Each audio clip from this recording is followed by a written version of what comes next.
Hey, everybody. Thanks for stopping by for another episode of The Backbeat. Today, I have my friend Adam Rhodes, AR drummer, with me. Adam, how's it going, man? Going good. I'm a little tired. I've been working on my daughter's room, pulling up carpet and stuff. So if I look tired, that's why. That's that's a lot. That's a lot of work. And we'll start. Let's start there. You are a big DIYer. I know you've done a lot of work in your home stuff, but with your drums and cymbals too. Um, Yep. Tell me a little bit about that. Like what? Because I know you accumulate stuff and you'll fix it up and sell it and or keep it and play it. What got you into doing that? Being cheap probably is the main thing. Now when I first started playing drums, I bought my first drum set was a Pearl Export series, which everybody has that same story, but it came with all the cymbals and everything, and it was new. But then as I got older, I figured out about Guitar Center used, and I don't want to give everybody my secret, but they have some awesome deals on there for their used gear. And I started looking at eBay and Reverb and buying used equipment.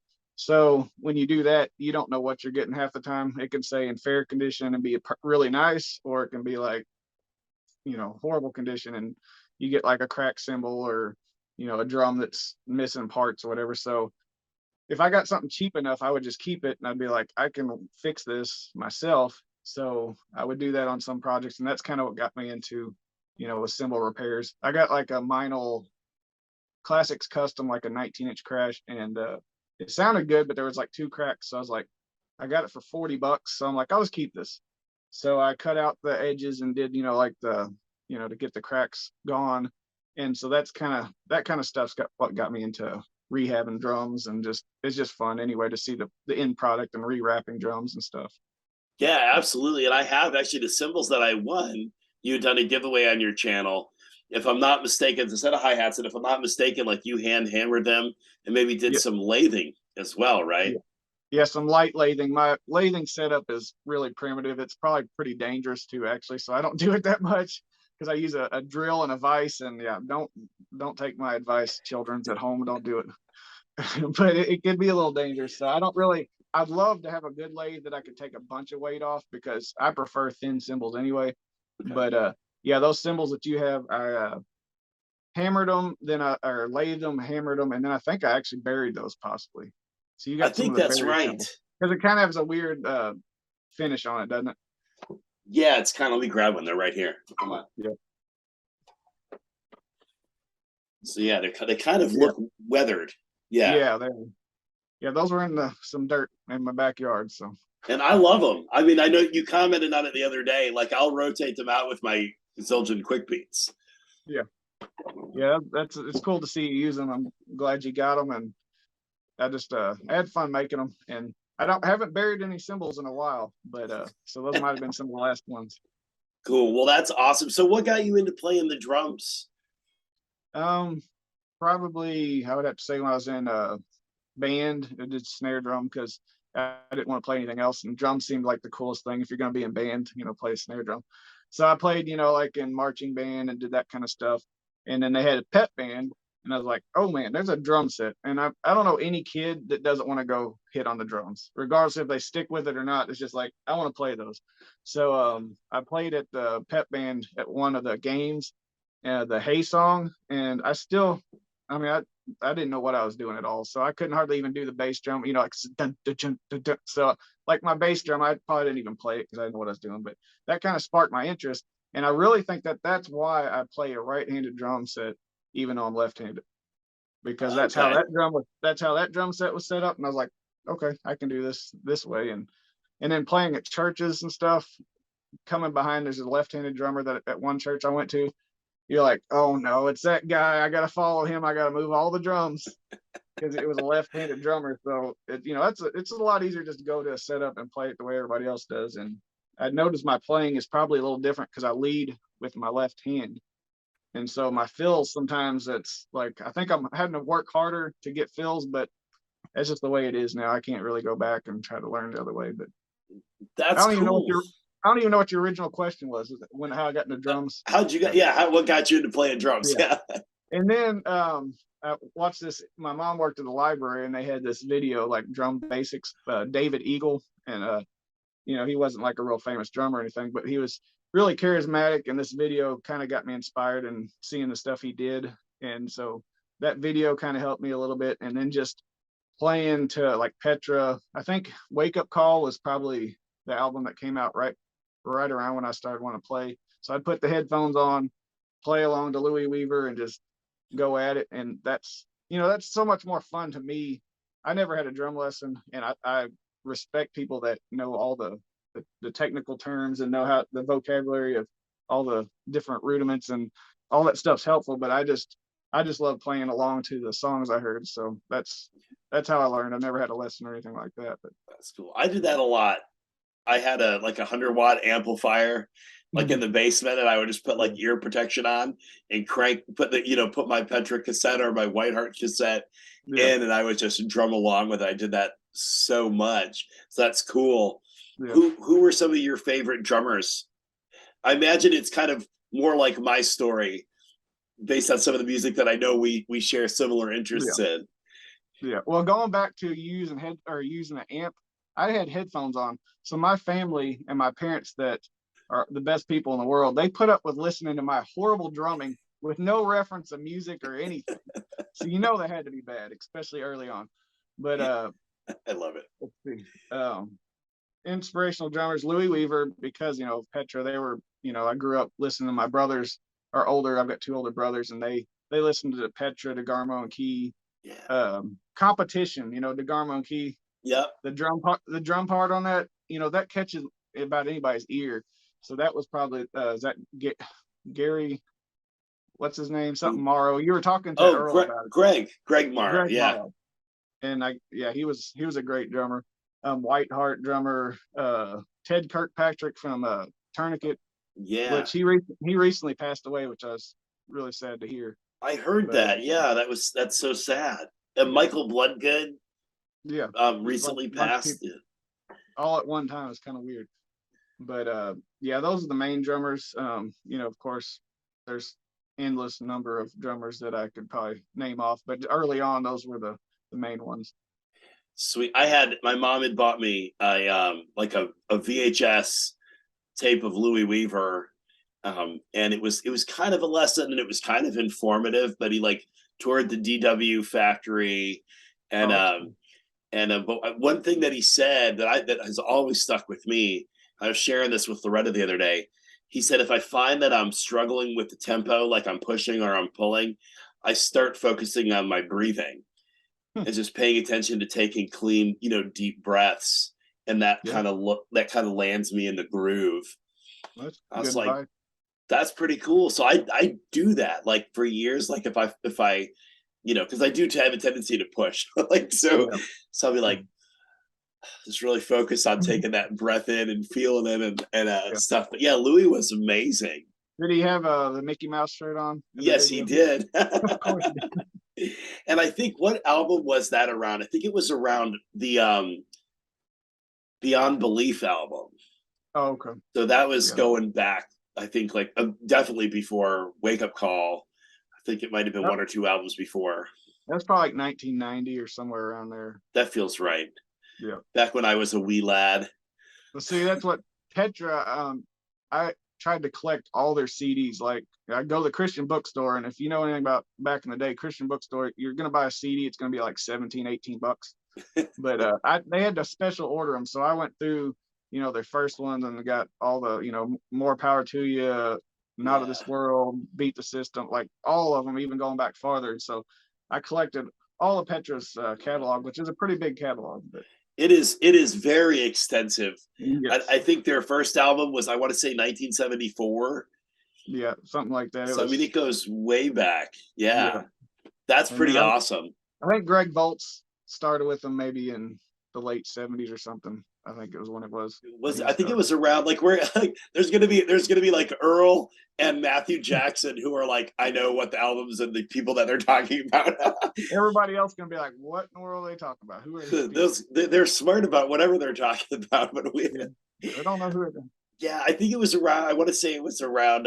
I digress, but it was around Never Say Die in that era that Voltz started singing. And then he sang with him through the Beat the System, the Captured in Time and Space live album, I think. Yeah. I And think then, Wash is Wider Than may have been the first one he's on, but like you said, okay, somebody else will know, but I'm not sure.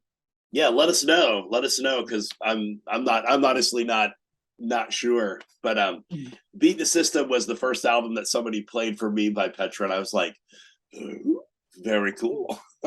Yeah, I was listening to it the other day and like, man, those are definitely electronic drums. Yes. Oh, yes. Mhm. No doubt.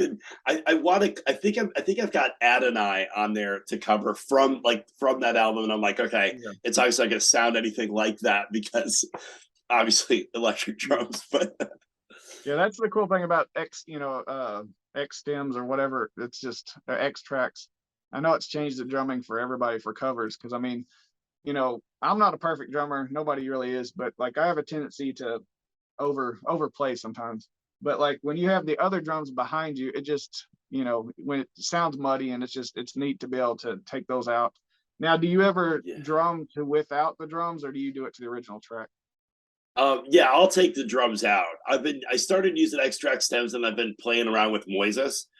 Um, and so, but regardless, it's kind of the same Yeah. general idea, right?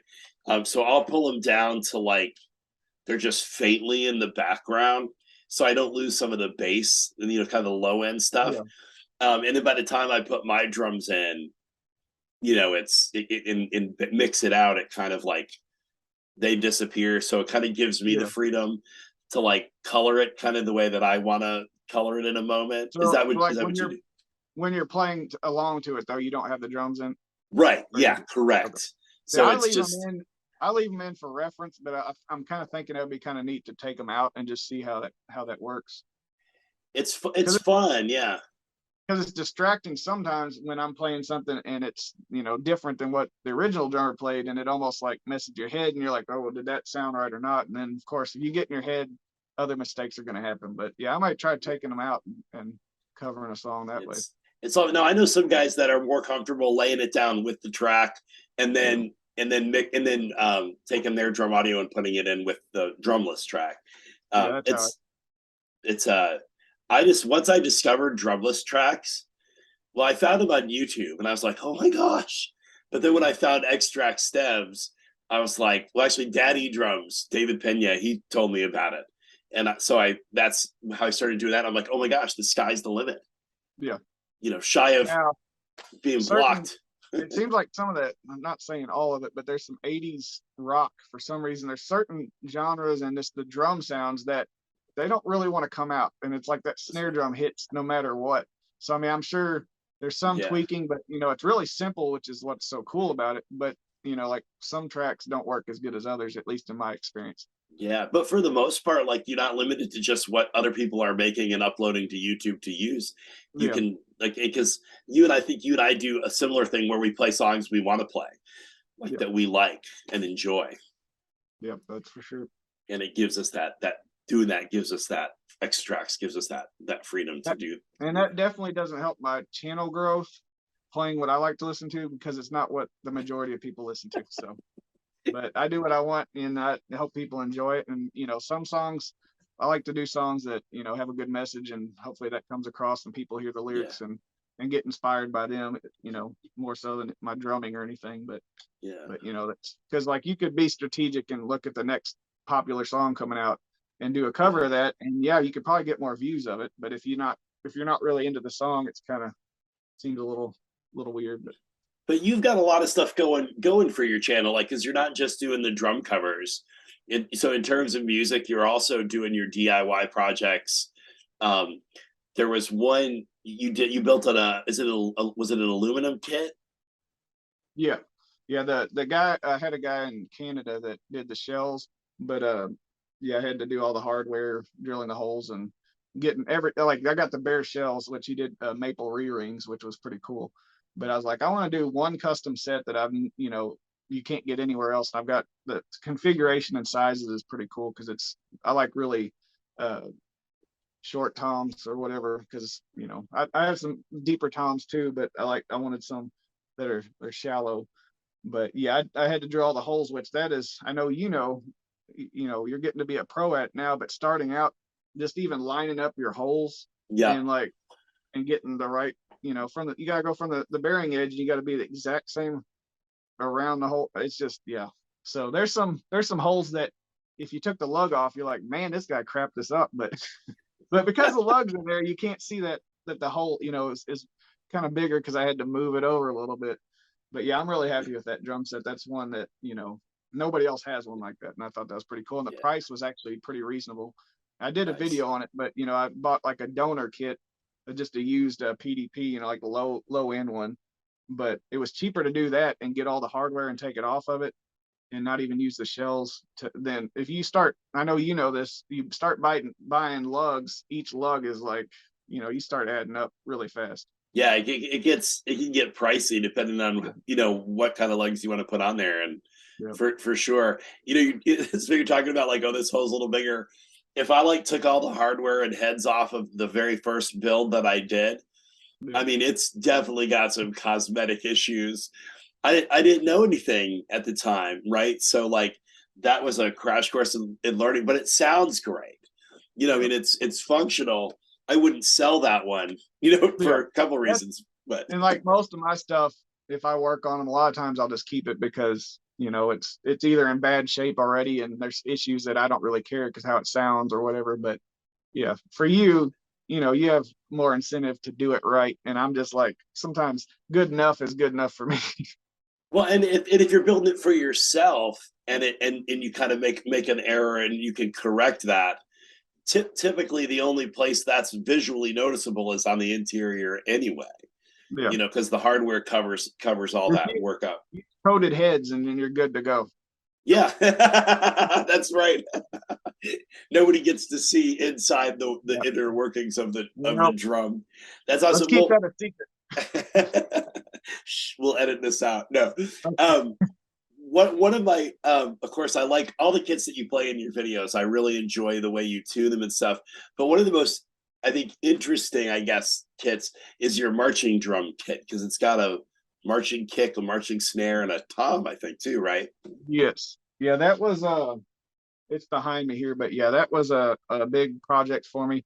Well, what happened was I bought 2 bass drums from a music store that was going out of business in a local town, and I saw it on Facebook, and it was like $50 each or 25, whatever it was. I'm like, these are Ludwig.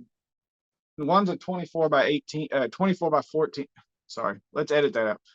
It was a 28 by 14, and then the other one's a 28 by 12, which is, for a marching bass drum, it makes sense. It's not very deep, but the one on the kit you're talking about is the 14-inch depth one. So I got those pretty cheap, and then of course I had to add legs to them to make it, work with a bass drum pedal and where it sits correctly.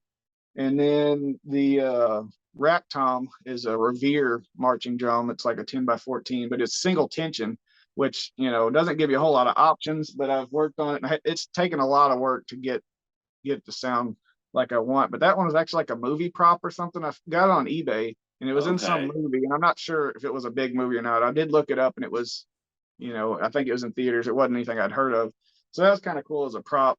But and then my floor tom is a Slingerland 15 by 12 marching snare. So I just added floor tom legs to it and painted all the hoops black, and then just off gray with chalk paint's what I painted the drum set with.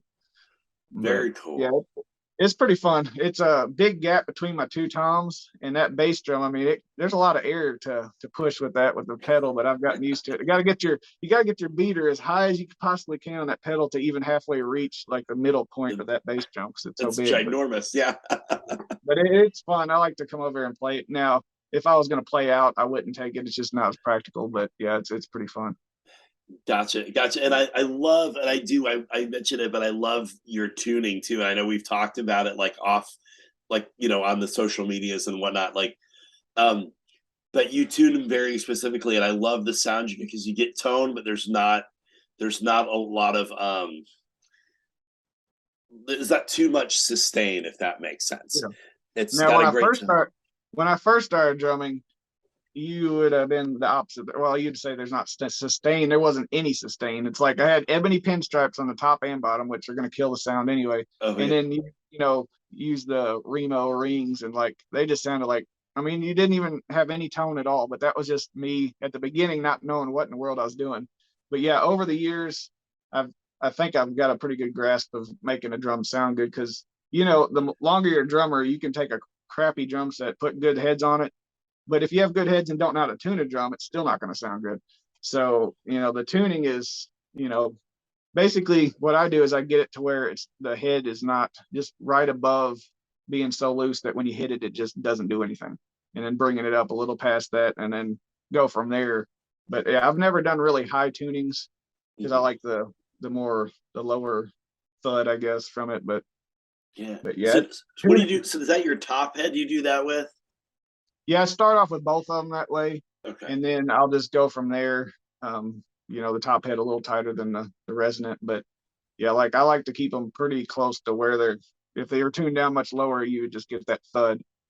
But I'm not a jazz player, so none of my tunings are, you know, up high. I've never done that, but Right, but they sound so good. I think it's a Premier kit you've got where you've got the three toms up top and the floor tom, and I just every time you come do a fill across that whole kit, it's just I'm like that is so perfect. I love the tone that you're getting out of them. that's cool. Yeah, I don't honestly don't know which kit it is because I've so many. I've gotten lazy about not switching them out because I like to switch it up and play. You know, I got to reset my mics, and which isn't that big a setup. But you know, this drum room, I've got drums all over the place, and I'm like, okay, do I want to leave this one? I really like this kit. Do I want to leave it, or do I want to switch it out for something else? So maybe in the future covers, I'll switch it out again and use something else. But it's fun to have that problem.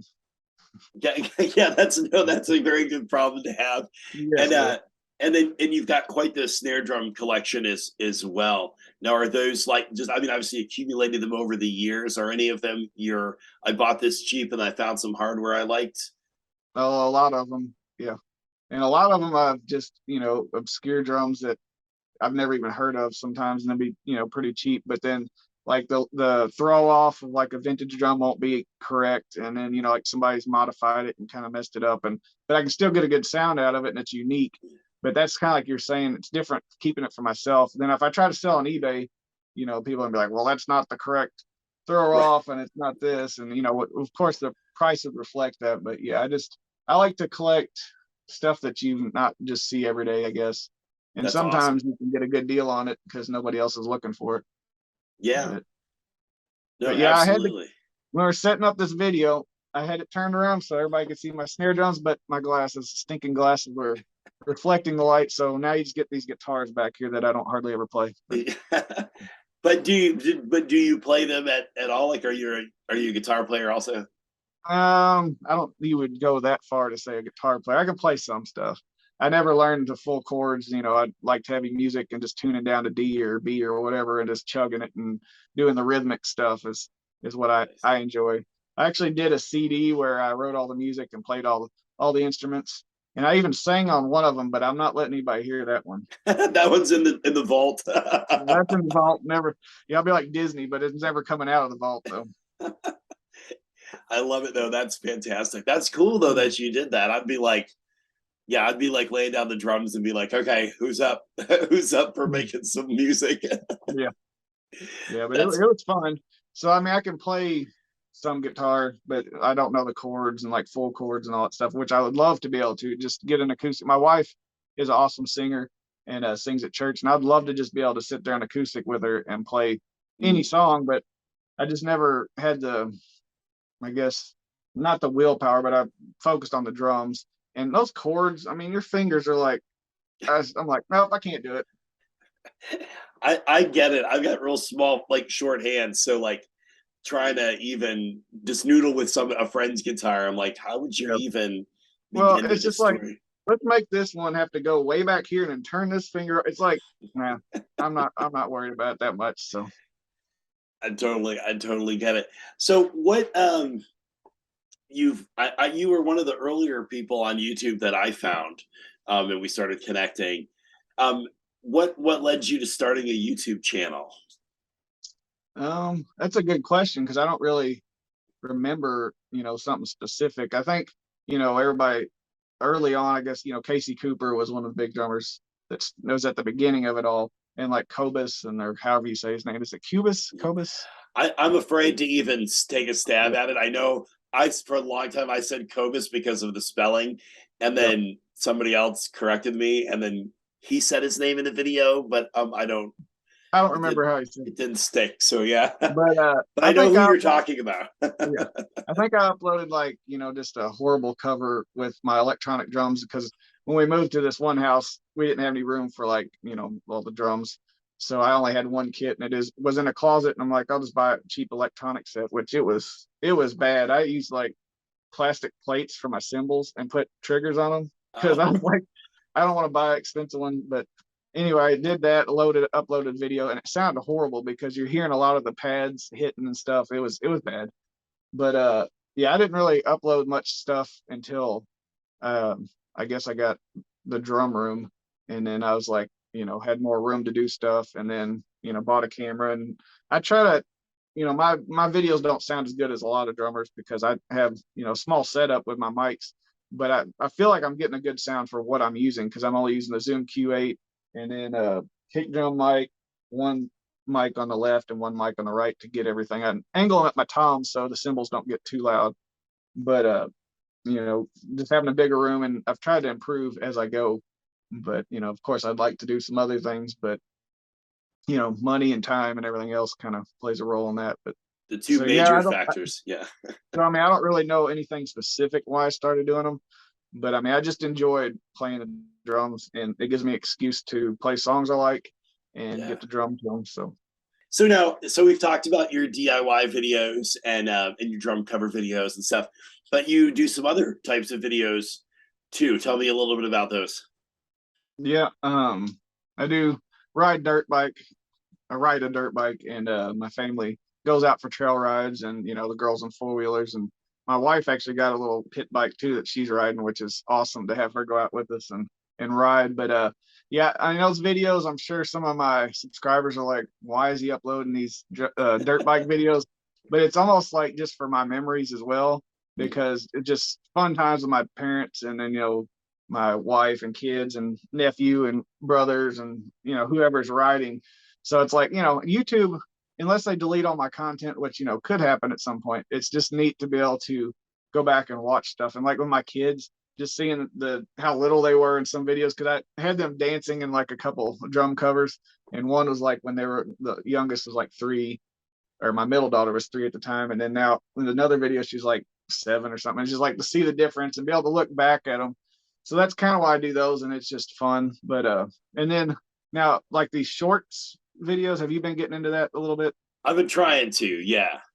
It's hard for me to at first because I'm like, this is just not what I'm used to. I'm used to uploading a regular video, but it feels like that's the way it's going. You kind of got to incorporate some of those. So if you've seen my last few shorts are cat videos and whatever else, just because I'm like, that cat's pretty funny, I'll put a video on it. But and the crazy thing about this, it was kind of like a test I was going to do.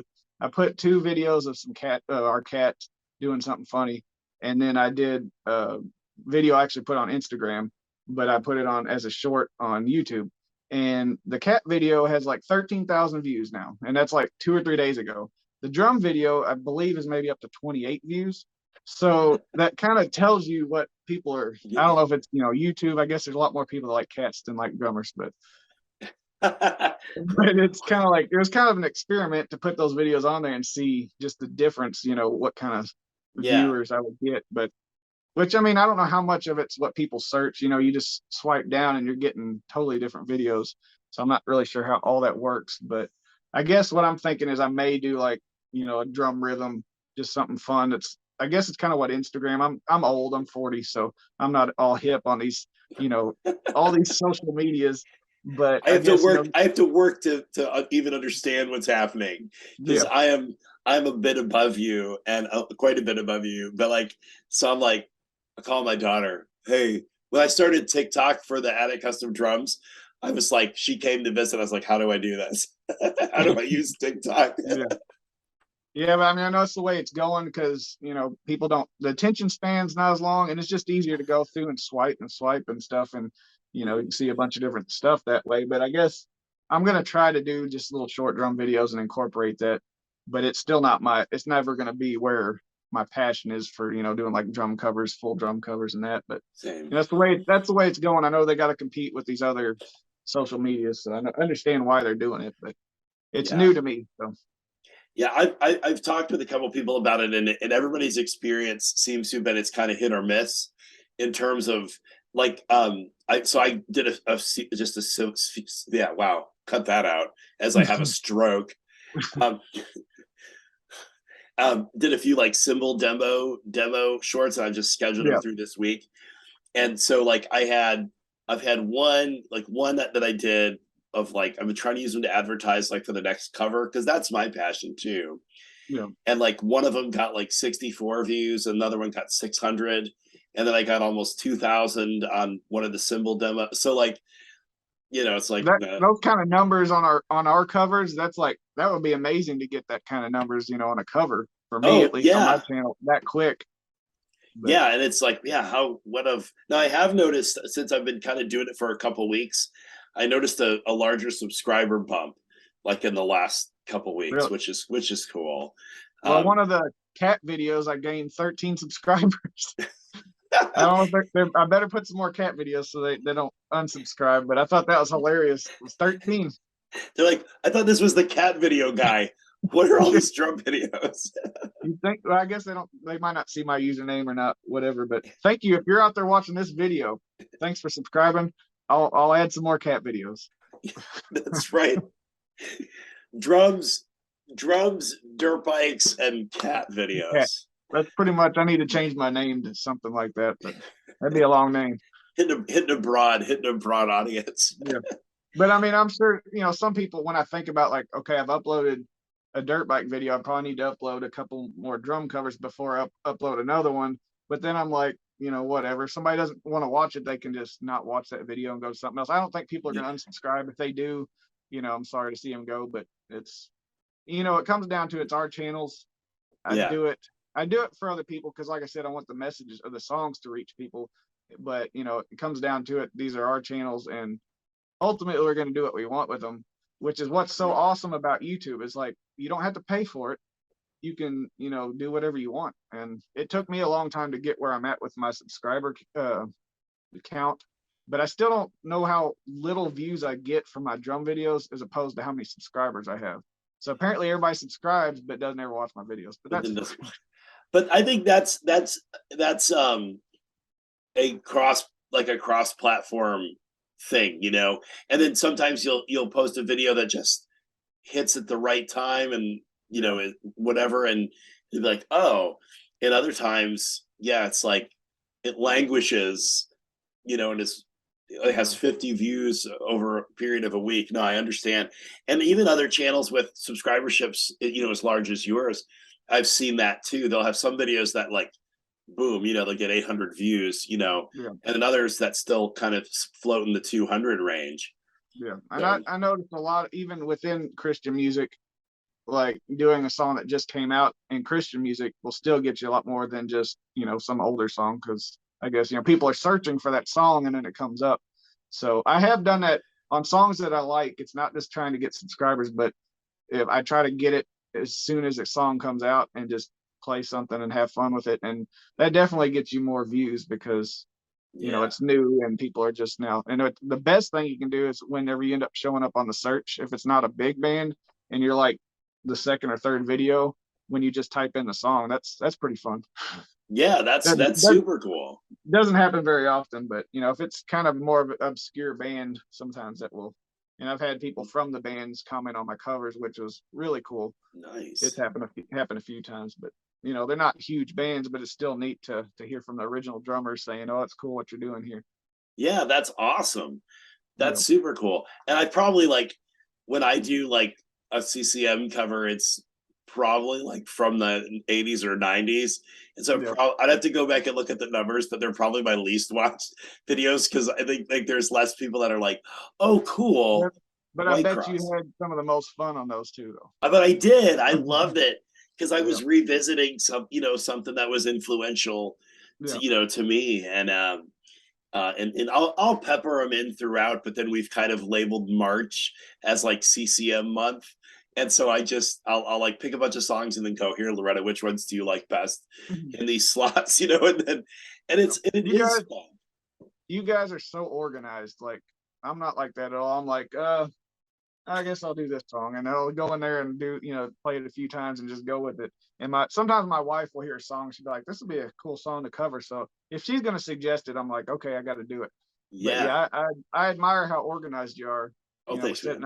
Setting up your interviews, setting up your covers, just and your whole channel. You've got a lot of really cool stuff going. Like I've enjoyed watching all your interviews because they're drummers I see, and commenting on a video is different. And there's a lot of awesome guys that you know and girls that do covers, and I'll comment on their video. They comment on mine.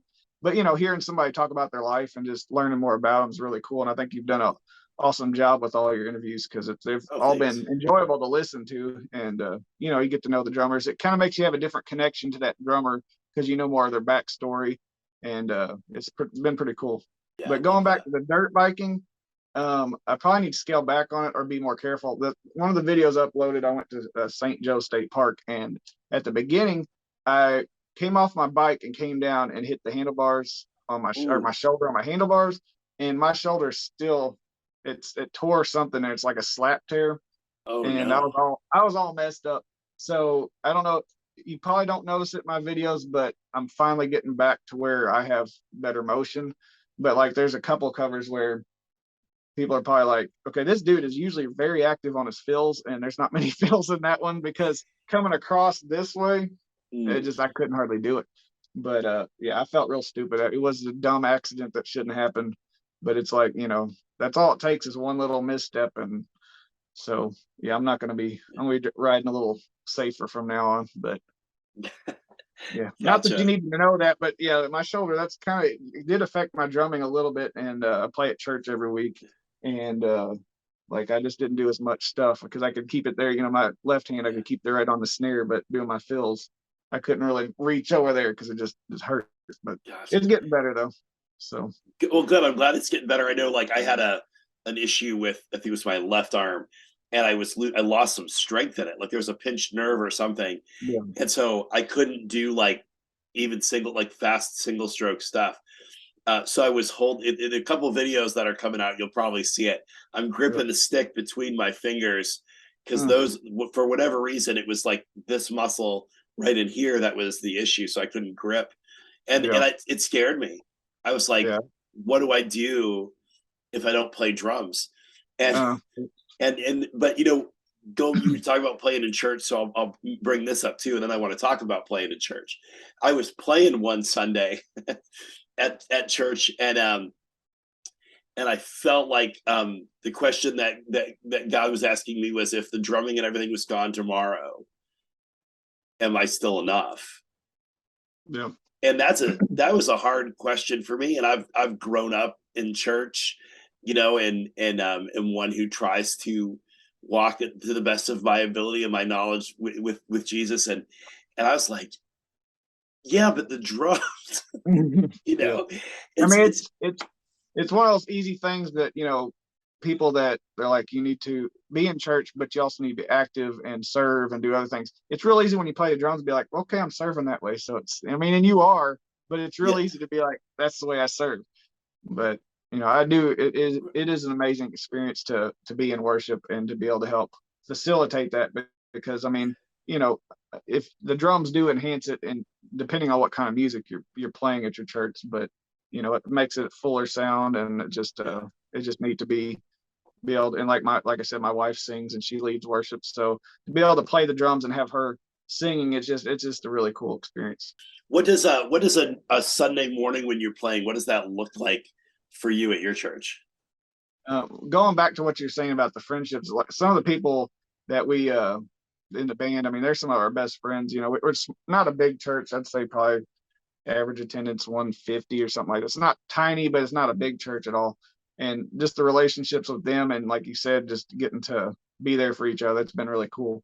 But we used to have Wednesday night practices, and it's kind of just schedules have not worked out too well. So we really just get there on Sunday mornings at 9 o'clock or whatever, and practice, and or 9:30. I don't know. I'm tired, like I said, but we practice our songs. We introduce a new song every once in a while, and so we'll just play it during practice just to run through it. But a lot of the songs we have done a bunch of times, so we just run through practice and then it starts, and go to town. Nice. And we have electronic drum set. So like it's a love-hate relationship. Like I don't like the feel of it as much, but it's a rolling kit. It's not a high end, but it still has the mesh heads. So Nice. in our setting, it wouldn't work. It's the small stage, and the regular drums just be really too loud. Acoustic set would be too loud. So, and they're pretty fun to play, and they're easy. The response and the bounce from your stick, the rebound is a little, which it's a little different than an acoustic set because it bounces back a lot quicker. Which is, you can do faster fills, but it's kind of different feel.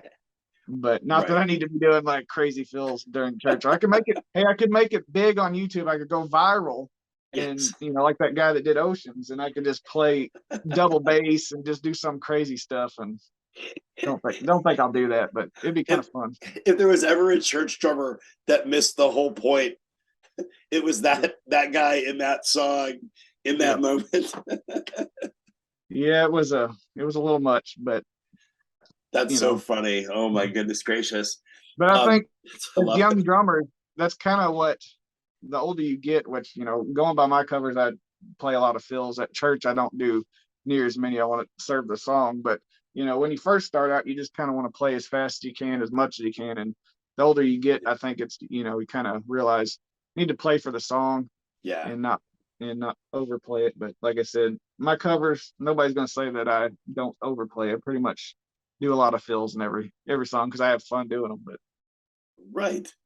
And that's like that's a place for that, like, because you're exploring your voice on the drums, and then in a church setting, or if you were playing live with a band or something, it's a totally different mindset. It's, you're serving the artist, or you're serving the song, and the leader's vision for that for that and song. You don't want to be like the big distraction or anything. So right, yeah. Once in a while, it's so funny. Once in a while, like, I'll just have an impulse to do like a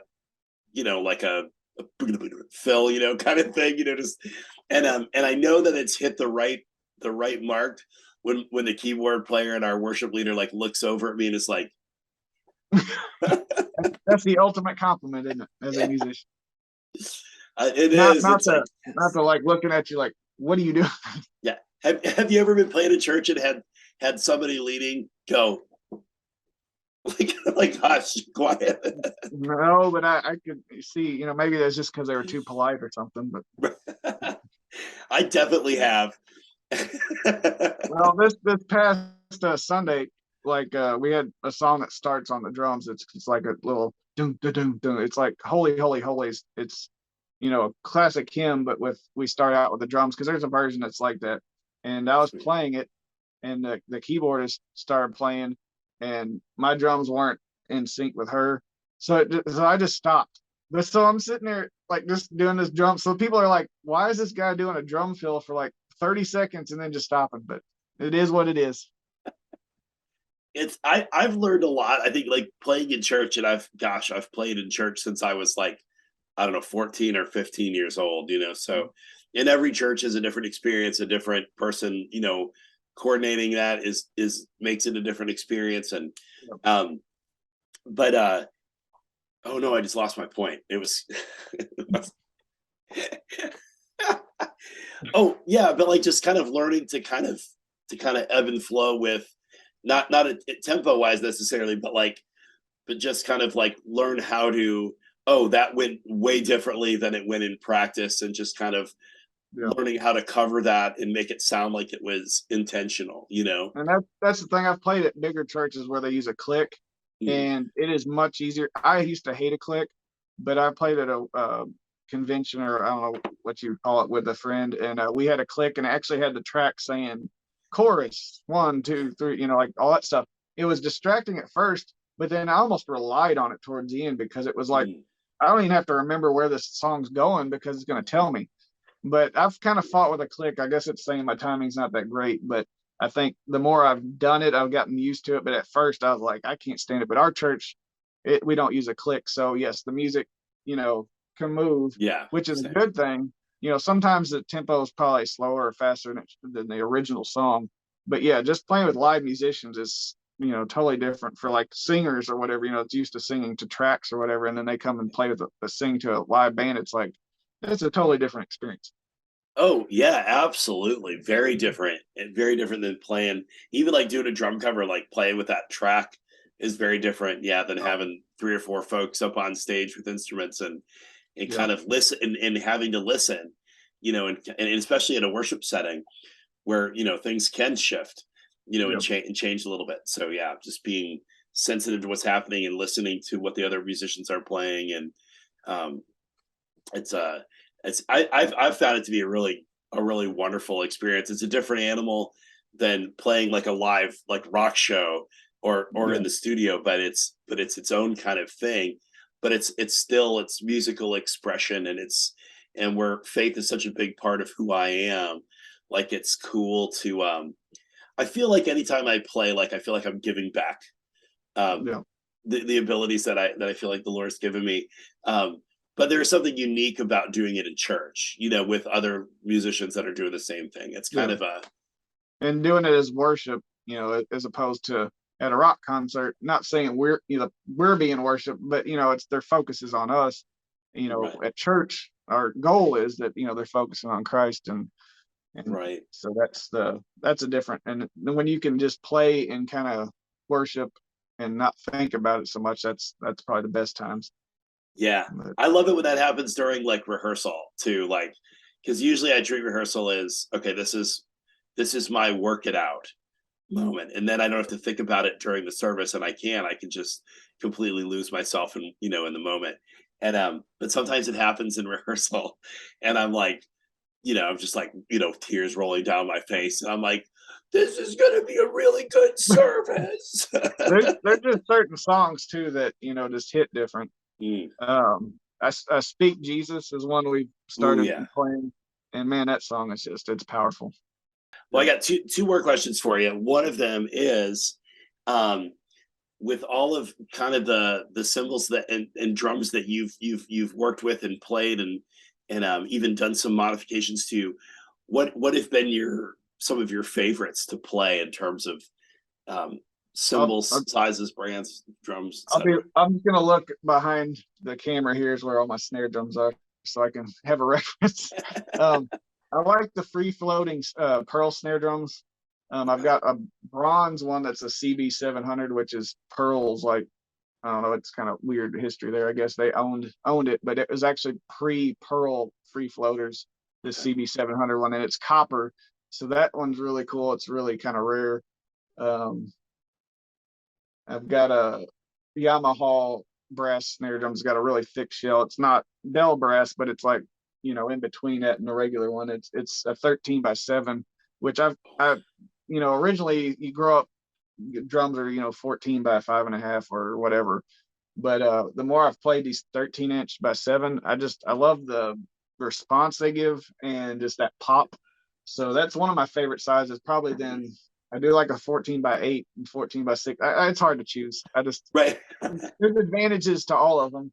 And I do have several marching snare drums that you can tune them up high and still get a good Yeah. sound. But yeah, I don't know. It's hard to choose. It's like saying who's your favorite kid, But not that the drums are going to care what I say, but they all.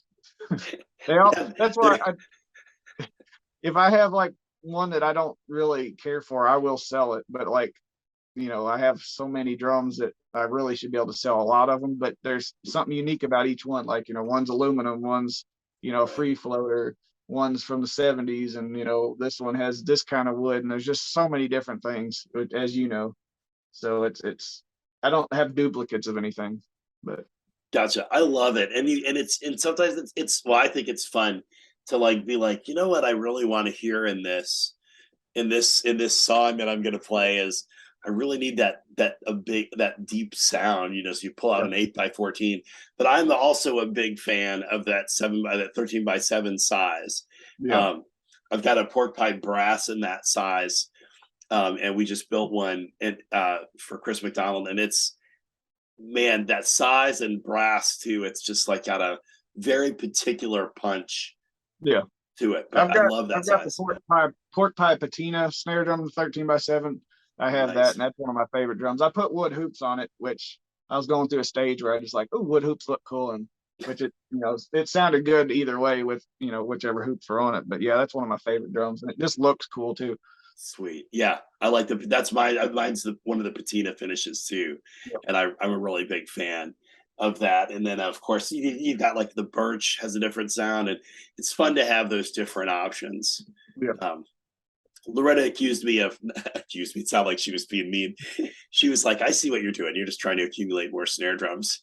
And so like, she's like, I'll build them. And I'm like, well, let's play them in covers and, and stuff. So let me ask you one last question before we wrap up here, Adam. What advice would you give to somebody just starting out on the drums? I'd say just play along to your favorite music so that doesn't get old just sitting there trying to, because it's discouraging when you sit down. I don't know. I'm sure there's some people that just can play when they sit down, but it wasn't me. So, I mean, you got to work through it. It's not going to come easy. So stick with it and don't get discouraged. And like I said, just play with music that you like to listen to. Keep it fun.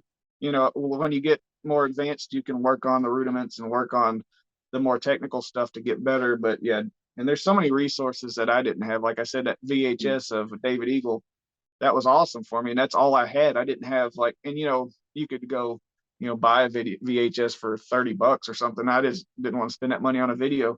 But, just Right. there's so many resources online that you can watch to get lessons. And so, but yeah, don't get discouraged and have fun with it. I love it. Yeah, having fun. I think that's just such a big piece to the puzzle. Yeah, if you don't have fun, it's not going to last. So it has to be something you enjoy. That's super good advice. Hey, everybody, if you haven't already, head over to Adam's channel, AR Drummer. We'll float a link up here. There'll be a link in the description and in the pinned comment. And go subscribe. He's a great drummer. He's a great guy. You'll love what you see on his channel. Adam, thanks for hanging out with me tonight, man. I appreciate it. It's been awesome talking to you. You're real easy to talk to, so it made it easy for me. So I'm not the most outgoing person. So well, I would not have known that from our conversation. So that's good. Yeah, it's been good, man. Good. Well, thank you. And you guys, thank you again for stopping by, and we will see you next time.